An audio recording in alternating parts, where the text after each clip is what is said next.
राम जी बड़ा बड़ा लंका जलाया गया, ये हुआ, ये सारा चीज। लेकिन जब वनवास काट के जब वो घर आए तो सबको पता है कि सीता जी 83 दिन तक लंका में थी।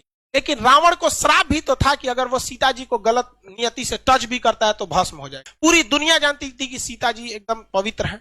लेकिन जब वो अयोध्या पहुंची तो राम जी लोगों ने सवाल उठा दिया कि सीता जी को अग्नि परीक्षा देनी पड़ी। तो राम जी कभी नहीं चाहते थे कि वो अपनी पत्नी को, जगत जननी मां सीता को, वो अग्नि परीक्षा में बैठाएं।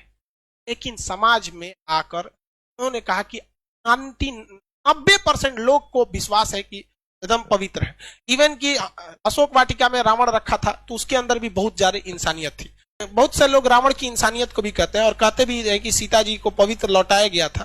तो ये राम जी की बहादुरी तो थी ही, लेकिन इससे कहीं ज्यादा रावण की इंसानियत भी थी।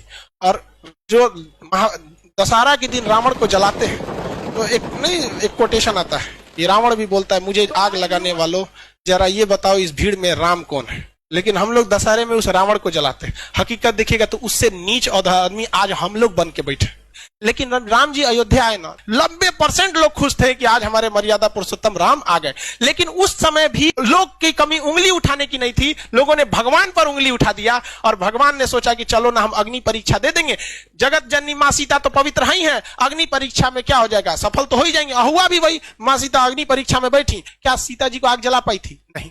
लेकिन हुआ क्या उसके बाद, जब सीता जी आई तो रो दी। मुझे दुनिया से मतलब नहीं था, आपने ही जब हम पे कह दिया अग्नि परीक्षा के लिए तो ये दुनिया मेरे किसी काम के नहीं। वो धरती मां से जन्मी थी और धरती मां में समा गई। जो क्या दर्शाता है कि जीवन में आप कितने भी बढ़ जाइएगा, लोग आप पे उंगलियां जरूर उठाएंगे। जब राम जी को नहीं छोड़ा लोगों ने उंगली उठाने में, तो हमारी और आपकी क्या औकात है कि राम जी अगर उन 10% लोगों को डांट देते ना, चल भाग यहां से, तो मां सीता को अग्नि परीक्षा नहीं देनी होती।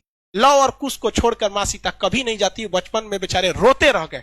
इसलिए अगर 2 कौड़ी के लोगों को अगर खुश करने के चक्कर में रहेंगे तो आपका अपना जीवन बर्बाद हो जाएगा। राम जी का पूरा परिवार बर्बाद कर दिया इन 2 कौड़ी के लोगों ने यहां पर। इसलिए जीवन में याद रखिएगा, जब भी आगे बढ़ेंगे लोग आप पे सवाल उठाएंगे।